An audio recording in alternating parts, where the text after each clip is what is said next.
Welcome to the Cannabis Equipment News Podcast. Hi, I'm David Manti, and welcome to a new episode of the Cannabis Equipment News Podcast. With me this week is Ari Raptis, CEO and founder of Talaria Transportation. Thank you very much for joining me today, Ari. Thank you for having me on the Cannabis Equipment News Podcast. Before we get started, please make sure to like, share, and subscribe to the podcast. You can also help us out a lot by leaving the podcast a positive review on whatever platform you use. If you want to email the podcast, you can reach me at david@cannabisequipmentnews.com with email the podcast in the subject line. You can also subscribe to our daily newsletter. Make sure you get it delivered to your inbox first. Ari, I always like to start with a little bit of background, learn how you got to the industry. So how was it that you got your start in cannabis? Yeah, it's a pleasure to share Talaria's story. 7 years ago, I founded Talaria in response to Pennsylvania's legislation of medical marijuana. I saw an urgent need for secure, efficient, compliant transportation solutions, and that's where our journey began. Growing up, I was inspired by my father, who immigrated to the U.S. with nothing and has built his own path. His story motivated me to create a company that could transform the cannabis transportation landscape. With that drive, we launched Talaria, focusing on safety, compliance, and innovation from day one. What started as a local solution in Pennsylvania has now expanded into a multi-state operation, handling 60% of product movement in the state and operating in 28 states nationwide. We are proud to employ a highly skilled team, including retired police officers, military veterans, who bring unmatched expertise to our operations. Our commitment to technology and risk management has led to major achievements, like a 58% reduction in incident rates since 2020. By continuously investing in advancement in our people, Talaria has set the industry standard for secure logistics. I'm excited to discuss our future and the innovations driving our success. That is one heck of an introductory statement, Ari. Thank you. Very good. Very good. So what was it about your father's story that inspired you to get it started? You know, growing up, I would go into work with my father every single day, seeing the entrepreneurial mindset that he had starting out. Seeing that drive only allowed me to kind of foster that entrepreneurial spirit myself, and wanted to stick my own flag into the ground as well. And we're fortunate to be in an amazing country that allows entrepreneurship to grow. I mean, one thing about entrepreneurship is that it's challenging. You really you got to stay at it because there are kind of multiple challenges around every corner. You know, can you think of any times where you found yourself particularly challenged when launching Talaria and maybe thought, okay, this might be a little bit harder than I expected? You know, being an entrepreneur, especially in the beginning, is filled with a lot of self-doubt. You come up to the plate and look to swing at a ball, and you don't know if it's going to be a curveball or a fastball or how that ball is going to come in, and you have to be ready to hit it. Starting out, when we started Talaria in Pennsylvania to start, there was 13 potential customers, and we only had an idea. And with that idea, we started knocking on doors saying, hey, we have a solution for you to securely move your product from where you cultivate it to the dispensary. We started knocking on doors, and we went to 12 out of the 13 potential customers to start, and they all said no. A lot of self-doubt there, a lot of missed swings at that base. But just like any entrepreneur, you only need one connection to that ball, and we hit it on that 13th cultivator in Pennsylvania that gave us a shot. From there, we expanded to now controlling 60% of the product in Pennsylvania, and now operating in about 28 states nationwide with all our service lines. What did it start as? Was it just you in a van?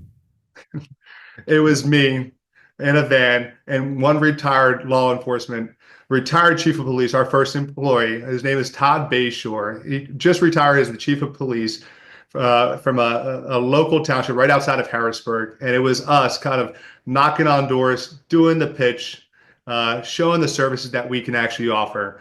And from there, we expanded to about 300 employees today and being in 28 states.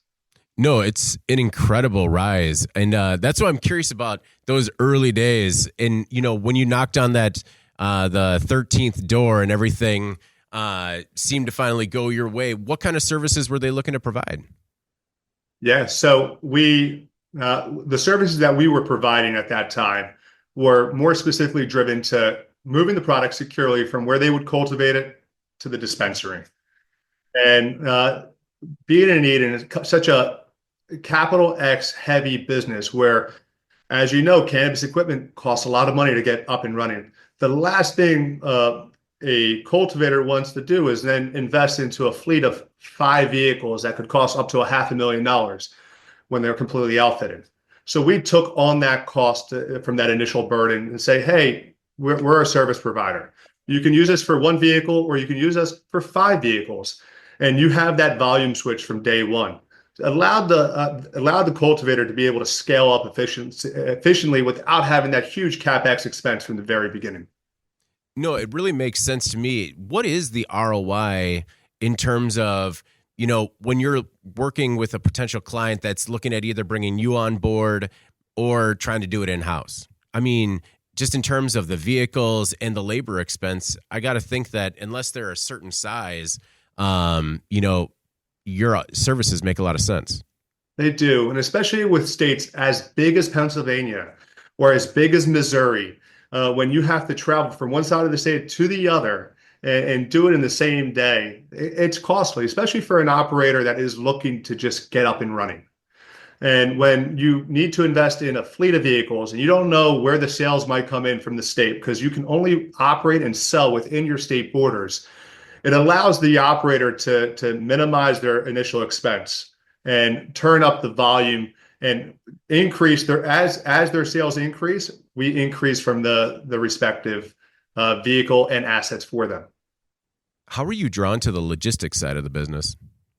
I'm a classic entrepreneur whether it was logistics or opening up a restaurant or going into the real estate business, it was just another business. I personally truly enjoy creating and operating a business and adding visions behind it.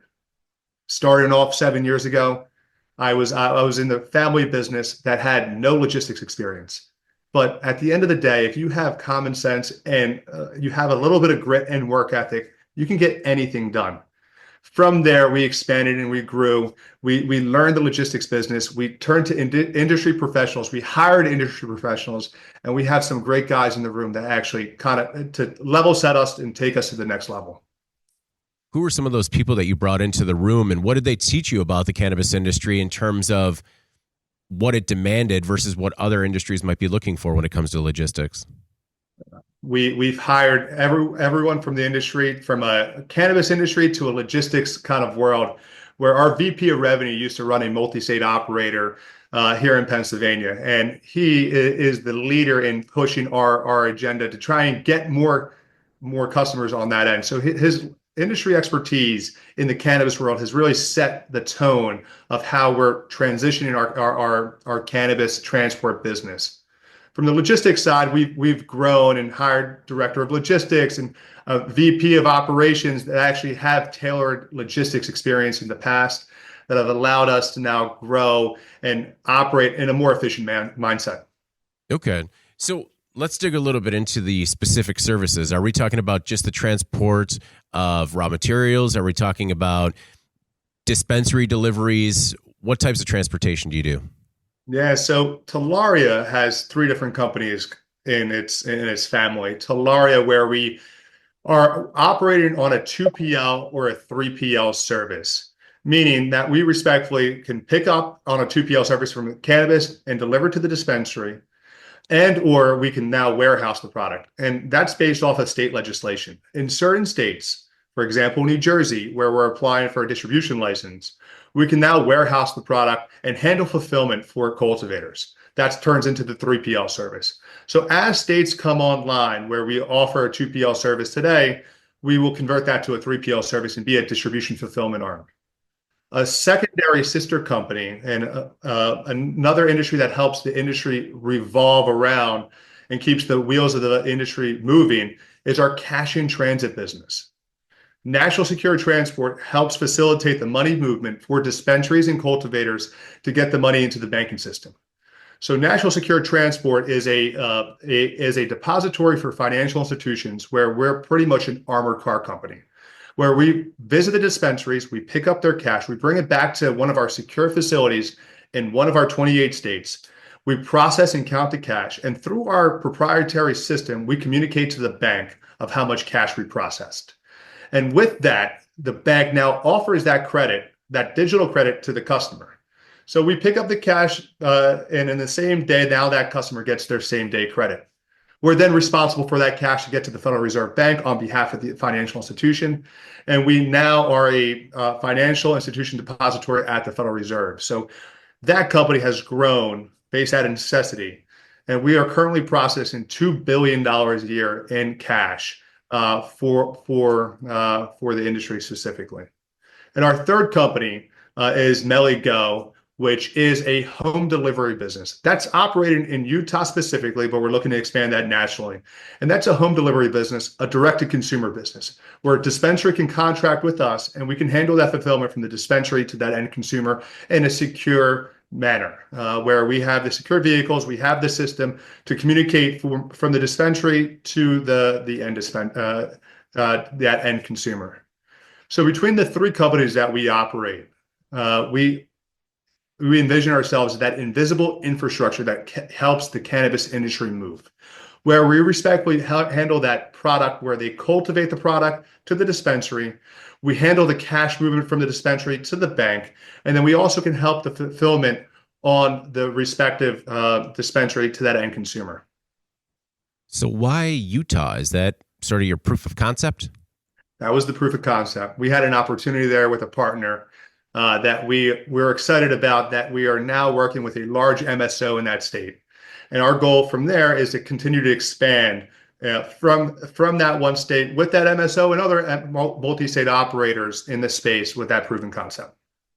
Do you have any reservations about becoming a warehouse? Just because it's one thing to go from A to B, but it's kind of, some of the products it's a volatile product. Are there any reservations about warehousing these products? Not specifically. So our goal, just like any other industry, is to turn into a warehouse fulfillment model. Every industry, from a liquor, beer, or even pharmaceuticals, has a fulfillment zone where you can warehouse the product. And to that same nature, whether it's beer or pharmaceutical drugs, they also have a temperament of volatility. So it's all about, how do you manage the product? How do you manage the inventory as it comes in? And how do you respectfully bring in the right talent and the right equipment to make sure you manage it properly? Well, talking about management, I have to imagine that security is of the utmost importance, especially when, you're dealing in $2 billion in cash. So how do you approach that aspect of it? I mean, you're in three different sort of verticals of the industry and all require highly secure transportation. Yeah, it's all with risk management and through advanced telematics. In the world of the secure transport industry, risk management is not optional, it's necessary. Talaria employs state-of-the-art telematics to monitor driver behavior and track vehicle locations and generate real-time performance reports. This technology empowers our dispatch team to intervene proactively, making data-driven decisions that minimizes risk and optimizes operation. By understanding and addressing these risks in real time, we uphold reputation for safety and reliability. Our advancement in understanding that the safety is our top priority.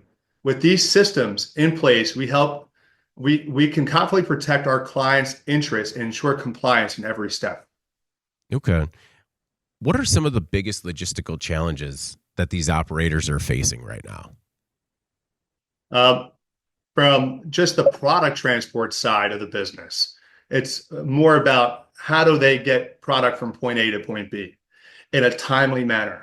Where your sales cycle is a bell curve and a roller coaster, and maintaining driver demand and vehicles, and make sure that vehicles stay in a maidenized process, that you always have a working vehicle is a constant struggle for a cultivator. And on top of that, the employment side, make sure you have drivers to actually facilitate that movement.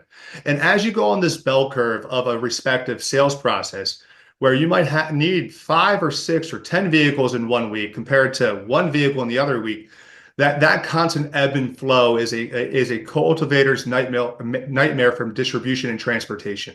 We eliminate that for them, where we employ the drivers, we employ the vehicles, and as they go in a constant roller coaster ride for their sales cycle, we're able to turn that vehicle volume switch up and down as they need.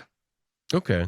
I wanted to dig into the advanced telematics that you were talking about too. The vehicle, is this, kind of vehicle to vehicle technology that we're talking about in terms of tracking? And when you talk about driver behavior, what's some of the technology behind that?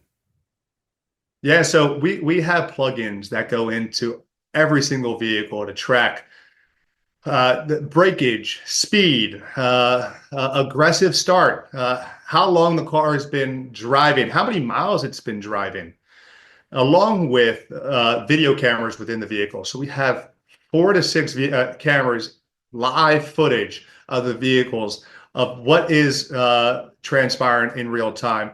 So you can't see it, but on the back side of this video camera, we have a operation room where we respectfully have video cameras, a dashboard. We have respect of a team monitoring our vehicles in real time, monitoring the speed of the vehicles, make sure that the teams are working in a compliant fashion. I mean, I have to imagine that hiring is quite a burden for you. What is your hiring and vetting process like? We're fortunate enough to have some lead recruiters that have actually graduated from the retired police force, all the way from a major down to a trooper, and they're able to help facilitate kind of our hiring process. Since August, we've hired about 60 employees, and we're continuing to see that ramp up increase. So it's not easy, but we offer an amazing opportunity for retired law enforcement, where a retired officer has worked a full-time, has already worked a career, and this is his second career, where we offer a flexibility workforce where you can work full-time or you can also work part-time. And being a retiree where someone has already worked a 25 years worth of service and this is their second job and they want to work part-time, we offer that flexibility where they can work for us and take off for a month or two, or maybe take off for a week and go hunting on a hunting trip with their friends, or take a month off and visit their vacation home that they bought in the Carolinas. That flexibility has allowed us to be the leader in hiring retired law enforcement. That type of flexibility and our pay is why we are the leader in hiring retired law enforcement. Our goal as a company is to be the largest retired law enforcement employer in the country. Well, it seems like you're on your way. It sounds like you're definitely on your way. And with that flexible schedule, do you run into any issues in terms of having enough people available at all times when a pickup comes up? Well, we're always proactively hiring, and that's why we're going from hiring 20 people a month to now 40 people a month, and we're constantly hiring, and we need hands on the wheels and butts in the seats. So we're constantly hiring to meet our demand, but we are proactive. We are able to forecast, see the kind of revenue cycle of our customers, and proactively hire in advance and understanding the company growth. We have a great analytics team that are able to help kind of forecast and anticipate demand. That transitions to our hiring process. That transitions to our vehicle purchasing and our asset development. So the analytics and that being data driven is our core competency, and being able to maintain growth and exceed past that. Okay. Talking about hands on wheels and butts in seats, I saw that you have at least two people in the car at all time. Is that standard across all three businesses? It is. For us, it's from a compliance standpoint. We want to make sure that we're protecting the asset, that we're protecting whether it's cash or whether it's cannabis. We're making sure that it's done in a secure manner. It's a team-oriented business. We enjoy that our drivers always having a partner to ride shotgun with them. Okay. Well, and I did read from 2020 to 2022, and you had mentioned it previously, that you've reduced the number of incidents by 58%. How have you reduced that, and what was happening? Yeah, so Talaria's relentlessly focus on safety and innovation has produced measurable results. As we said, we achieved a 58% reduction in incidents in rates from 2022 compared to 2020. That's a testament to our continuous improvement and initiatives. These advancements are not by chance, but they're the outcome of strategic investments in technology, team training, and operational protocols. By leveraging advanced telematics and employing highly skilled professionals, we have built a system that prioritizes prevention and quick response.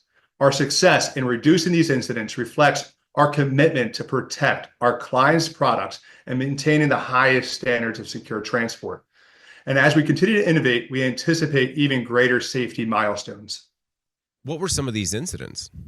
Whether the accidents on the road, and mainly accidents, and how driver behavior through the telematics and training protocols have allowed us to reduce accidents on the road. Okay. Have your vehicles ever been targeted by people that were trying to steal the cargo? That's a great question. I'm knocking on wood as we speak, and we're safe to say we had no incident to that regard. And mainly our main focus towards that, and the reason why, is the team members that we hire. 90% of all thefts happen from an inside job. And by hiring right and training correctly and hiring retired law enforcement to move the product in a secure fashion, we eliminate that threat. Where we hire gentlemen and females that have retired law enforcement, that have retired in good standing, in good measure from their barracks or police station. That allows us to now have tailored the proper employee to actually move the product safely. They protected and served us for 25 years, and they're going to protect and serve our product for the next 25 years as well. Is that true? 90% of these heists are inside jobs? Whether it's a employee talking to someone else and giving them information and sharing detailed information, one way or the other, 90% of all thefts happen from an inside job. I just thought that was like a lazy plot point in all those heist movies. I didn't know it was real. I read on your website, you call yourself the most trusted in transportation.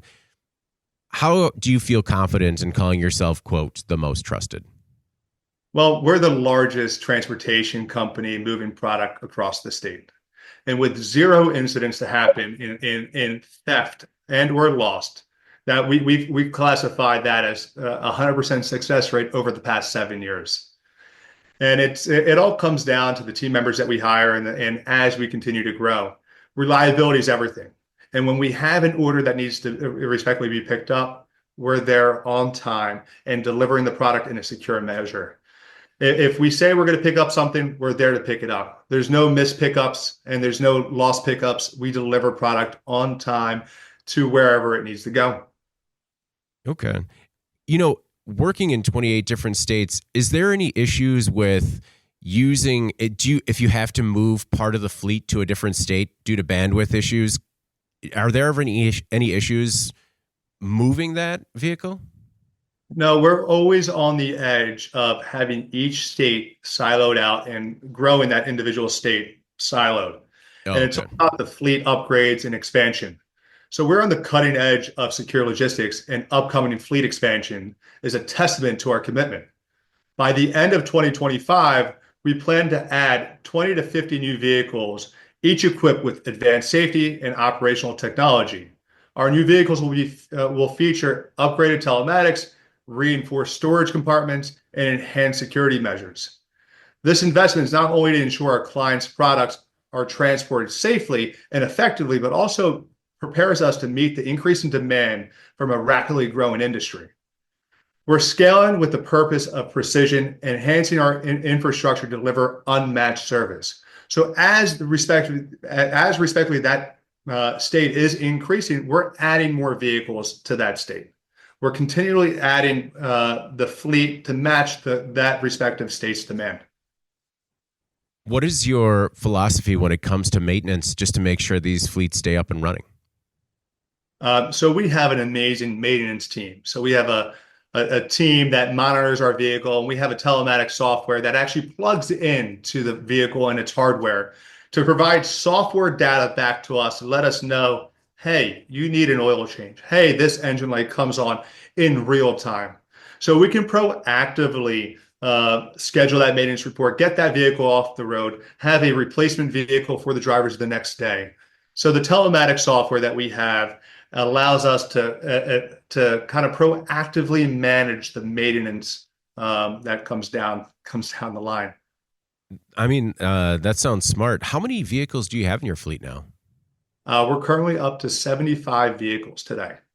Do you have, oh, sorry, do you have a preferred automotive manufacturer that you work with?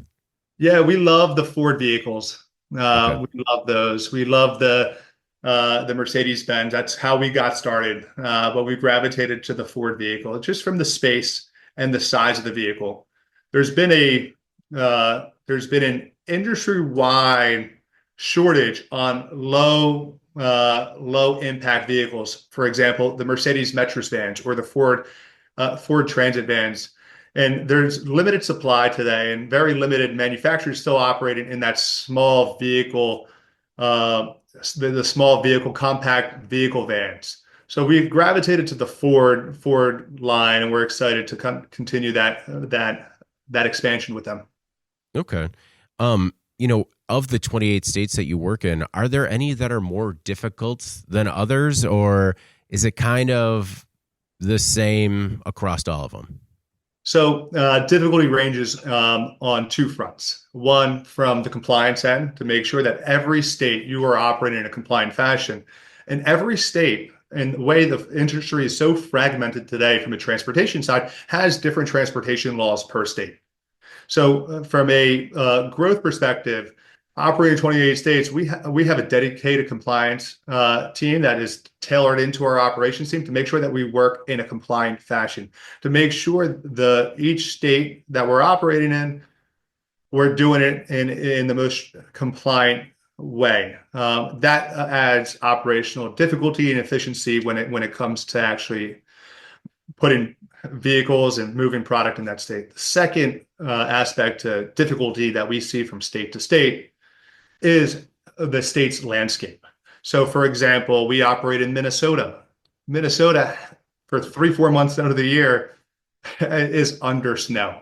So, moving transportation is difficult when you're dealing with weather conditions. Or you look at a state like Pennsylvania, where it takes to go from Erie all the way down to Philadelphia, it takes 8 hours one way.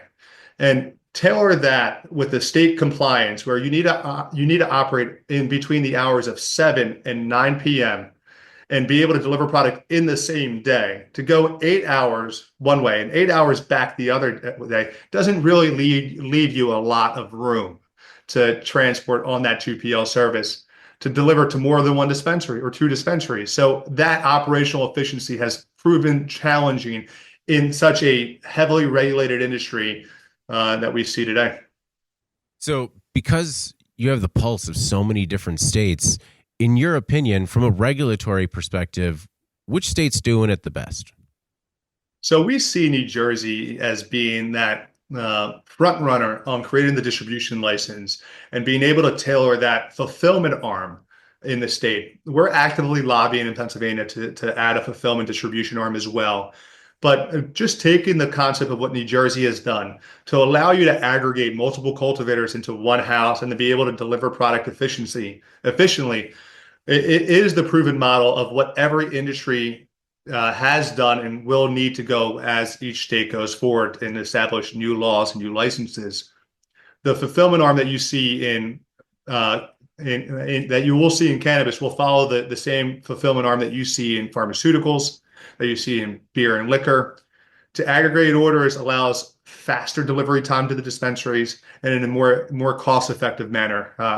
In New Jersey, our model will be next day delivery, where we have a fulfillment arm where you get a cultivator gets their order through our marketplace. That order goes out the next day, opposed from a cultivator doing it themselves, where they need to aggregate orders in a specific region to deliver that next day, might delay that respective product to go out the door for 2, 3, or maybe 7 days. And for any new cultivator getting started, the biggest challenge is make sure you have constant supply of product on the shelf. That product that a customer comes in on Monday and comes back the following Monday for that same product, that product is there. That cultivator or that brand doesn't lose the respective customer to a new product they might try because they're out of stock. And that's our goal, to make sure that product always maintains in stock at the dispensary. And we handle that through our fulfillment arm. Is Jersey the only place where it's legal to have product from multiple operators in one warehouse? I mean, is that not legal across other states? Slowly, it's becoming legal. New York has a license that is coming out, where we actively have applied for an application. We're looking to purchase a license in Massachusetts as well now to allow that fulfillment arm. Missouri is an interesting state that we operate in, where we can hold product for 72 hours, but we can't hold it indefinitely, similar to New Jersey. So every state has their own logistical challenges from that fulfillment arm. But our goal as a company, being a nationwide player, one of the most trusted transporters in the industry, is to lobby for the states to say, hey, it's more effective, it's more efficient, it's safer to be able to have this fulfillment arm, to be able to aggregate product, and to be able to handle the fulfillment. And as a state goes from medical to rec, like Pennsylvania will do, whether it's this year or next, to be able to handle the increased demand and an expansion, to go from 28 cultivators to 100 cultivators, and to go from 170 dispensaries to 800 dispensaries, the safety all comes down to how do you handle the transportation and fulfillment arm? How do you handle the growth of product and making sure that product always stays on the shelves? That supply chain and supply chain efficiency is something that cannot be overlooked as a state goes from a medical to recreational, because that state increases the product supply by 5 times when they do that. How do you manage demand in states where it's moving so quickly? You know, making sure that you kind of have the resources on standby, so to speak, but you know you're not putting too much money into capital investment that's otherwise going to go unused while things kind of get caught up in a regulatory battle. Yeah, that's exactly it. So our goal is to always constantly hire right and proactively hire, and always make sure that we have the assets. We're fortunate enough to have bootstrapped the business from day one. I own the company 100%, and everything that we've made over the years have been reinvested into the company. I live a pretty humble life, and our goal is to keep on taking every dollar earned back to the growth of the business, and continue to grow that vehicle asset, because we're a heavy vehicle. Our assets are heavily dependent on our vehicles. Every dollar we earn goes into that future vehicle that we will purchase to maintain that growth down the line. Well, I mean, a humble life. You're running 3 businesses. Do you have an opportunity to do anything outside of work?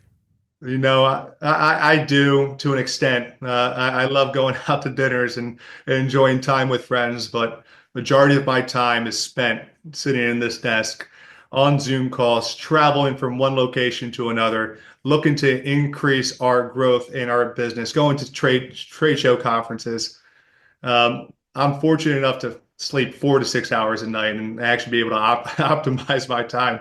So that's how we're able to maintain and grow the book of business, and maintain it. But not only that, we've hired right, and we have an amazing team to help build the foundation that we created 7 years ago. And as I say, you can't build a house without a strong foundation. And we did that time over again, and build on top of that foundation, that first level, that second level, and that third level of our home. We're continuing to grow the team to eventually be a skyscraper. Well, the difficulties in managing a business is all the moving pieces, and the nature of your business is literally every piece is always moving. That's exactly it. And that's why we consider ourselves the invisible infrastructure that keep the industry wheels moving.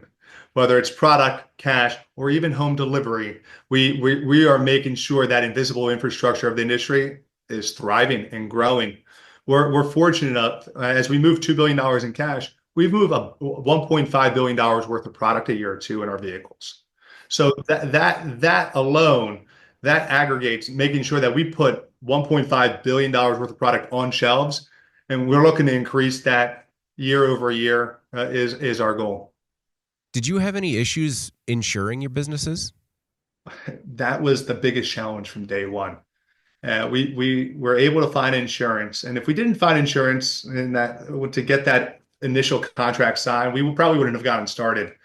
But as time has gone on, the risk appetite for insurance has grown, and there are more carriers to respectfully have grown to say, hey, we would love to respectfully get involved in the cannabis industry. Along with that, as the industry grew and as our business increased, we created our own insurance captive. So we can in turn take the proactive nature and insure ourselves, and be the front leader as the industry grows. Other people that are in the transportation business or in the cannabis industry can turn to us and possibly join our insurance captive that we created. So we want to continuously be the front leader on the industry side, whether it's the vehicle side or whether it's the insurance side. We see the needs, we hear our customers' problems, and we're solving that along the way, to help the growing industry that we're in. I also noticed that you offer lab and testing services. What's that aspect like in terms of the time sensitivity? And I guess with the telematics, you have everything kind of lined up when it comes to chain of custody, stuff like that. Exactly. You mentioned chain of custody. Our retired law enforcement team have lived a life about chain of custody, whether it's through evidence or whether through it's any process or procedure. But the respective lab samples, and since we have vehicles ping-ponging around the state on a daily basis, picking up a lab sample at a cultivator and delivering it the same day to the respective lab allows us to be the most efficient way possible for that cultivator to deliver product to the lab, or the lab to contract out to the respective transport company. Because of the constant movement of our vehicles and the scale that we've have, we're able to offer that real-time, same-day delivery for lab samples. Have you had to turn down any business or turn away anybody as a result of not being able to meet their needs? We haven't. I would jump in the car before we say no. Our goal is to constantly say yes. And if there's ever a problem that arises that we might not be able to say yes to, our sales team is prone to bring that question to our operations and leadership team to say, hey, this is a new problem that I haven't seen. Don't want to say no to. And we want to say yes. Our motto and our team grit is always about saying yes. So whether it's about getting a vehicle to a dispensary or a cultivator, or whether it's a new emerging problem that a cultivator or dispensary might have, the answer is always yes. And that's how we got into our cash in transit business. Expanding onto that, from day one, I was delivering product to the dispensaries. And as I was delivering product to a dispensary owner came out and said, hey, Ari, thank you. Our patients have been waiting for this product for 6 months, and we're happy that you were the first one to deliver product in Pennsylvania. Thank you for being here. Thank you for delivering. But I have this cash I need to get to the bank. Can you help me deliver this? I didn't have a cash in transit model then, but I did say yes. I saw a retired law enforcement next to me. I had the insurance. I said, of course. And the answer is always yes. From there, we expanded. We started doing daily pickups at that one dispensary and then multiple dispensaries, delivering that cash to the bank. And then that bank turned to us and said, hey, I have a problem, Ari. I can't count all this cash. Can you help me get this to the Federal Reserve Bank? And I said, yes. And as a young entrepreneur, that concept of yes needs to be the number one word in your vocabulary. And we found a way to become an approved vendor for the Federal Reserve on behalf of these financial institutions. From there, we then started becoming a cash processor for these FIs, where instead of delivering cash back to the branch, we in essence became a branch ourselves for that financial institution and counted the cash. But that constant improvement of that word yes, and that constant entrepreneurial mindset was always the need behind any problem that we saw that came up. Was that the last emerging problem that you saw? Was that the cash delivery, or has there been one that was more recent? Well, the home delivery business came after that. Okay. And we were turned to by a multi-state operator of ours saying, hey, we want to offer home delivery. We're not in the logistics space. And you seem like you've been doing a great job moving our product in X, Y, and Z state. Would like to do home delivery in the state of Utah? And as I said, yes. And yes turned into a growing business. And now we're looking to expand that in 2025 in a number of states. Finding people is a huge issue for the larger logistics industry. And it's caused some people to turn to or look at autonomous vehicle technology. Is that anything that's on your radar? We don't see that in the next 5 to 10 years, or even autonomous robots to handle our fulfillment. We're entrusting our team members to handle that.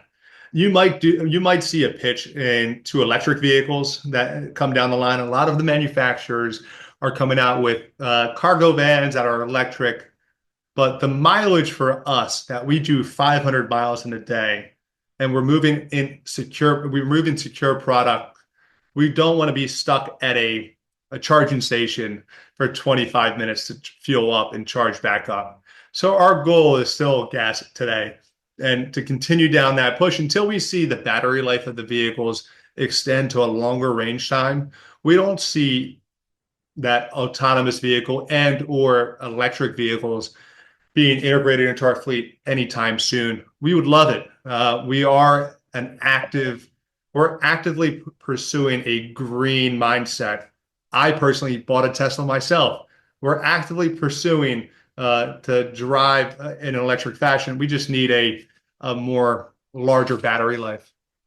Yeah, I mean, especially with the current range of some of those EVs out there, it sounds like the ones that might work, you would be pushing to the limit, and then who knows how long that battery might last. That's exactly it. And we are pushing to the limit, but it's not more of the limit of how long the battery lasts, but more how long that battery lasts for that day. Yeah. So we want to make sure that we're not stopped at a certain location for 25 minutes. That could be a potential theft or point of theft. Do you work exclusively in the cannabis industry? From a transportation side? Yeah.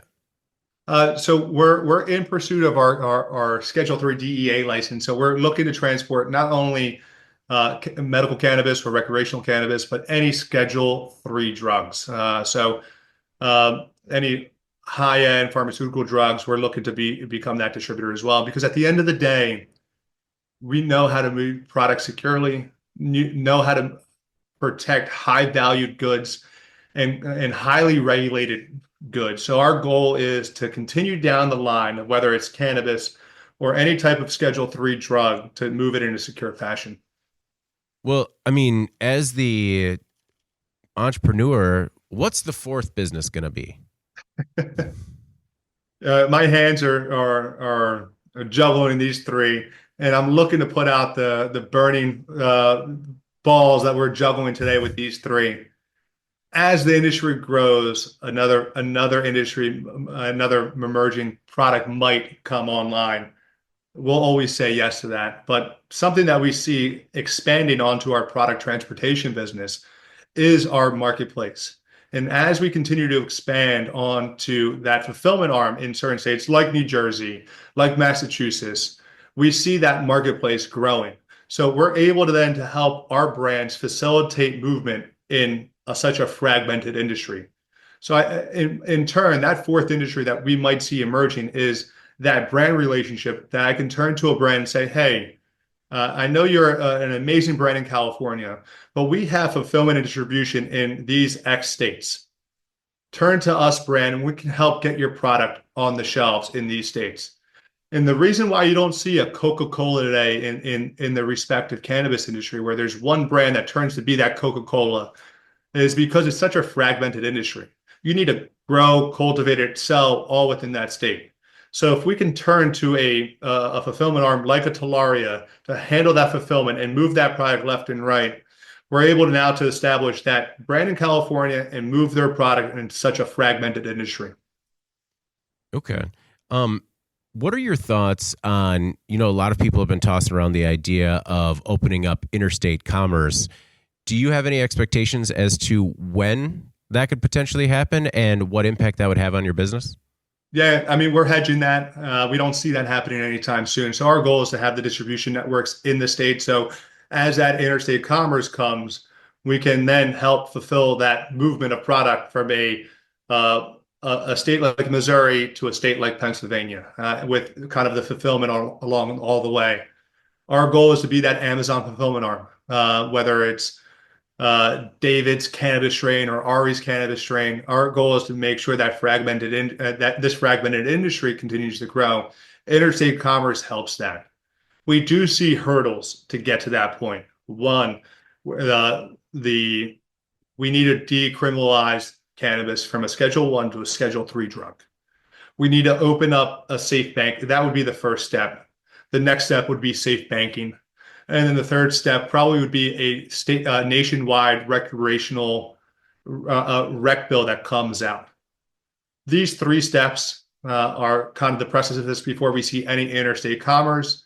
We see that these three steps happening over the next 5 to 7 years, 5 to 8 years. After that, then you'll see legislation comes around. They'll approve the recreational bill that will be nationwide, and then there'll be talks about how do you then build out this kind of framework. We see it state by state commerce happening where you need to sell it within each state and possibly grow within every state. But the fulfillment arm and that interstate commerce might take an effect. And it all comes down to tax dollars and where that tax dollar comes in and where does it go out. And we see that being one of the biggest hurdles over the next 10 years of how that framework is kind of detailed out. Do you see yourself always being B2B fulfillment, or do you have an eye on B2C fulfillment as well? Yeah, our goal is to grow each business kind of simultaneously. We see our fulfillment arm being kind of that first growth mover where we're growing our B2B business, our fulfillment arm that will all eventually transition to the B2C business, that direct to consumer, that mellygo.com, where a customer can come to us eventually like you would do an Uber Eats or a Postmates, and you are able to order off of our app. Our goal is to aggregate that across the state because every state is fragmented.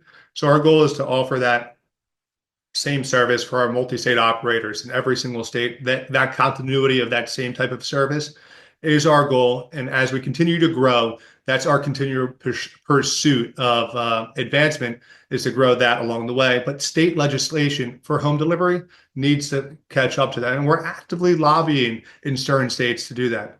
So for example, in Pennsylvania, you cannot outreach to a third party home delivery business to transport. A dispensary needs to do it themselves.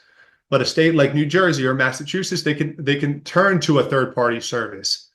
Adds operational efficiency. It allows patients and users to be able to have cannabis a lot quicker. It allows the state tax dollars to come in a lot faster. And hopefully our pursuit with that and us lobbying in certain states, we see that growth. We see that growth happening. Well, Ari, I really do appreciate you taking the time.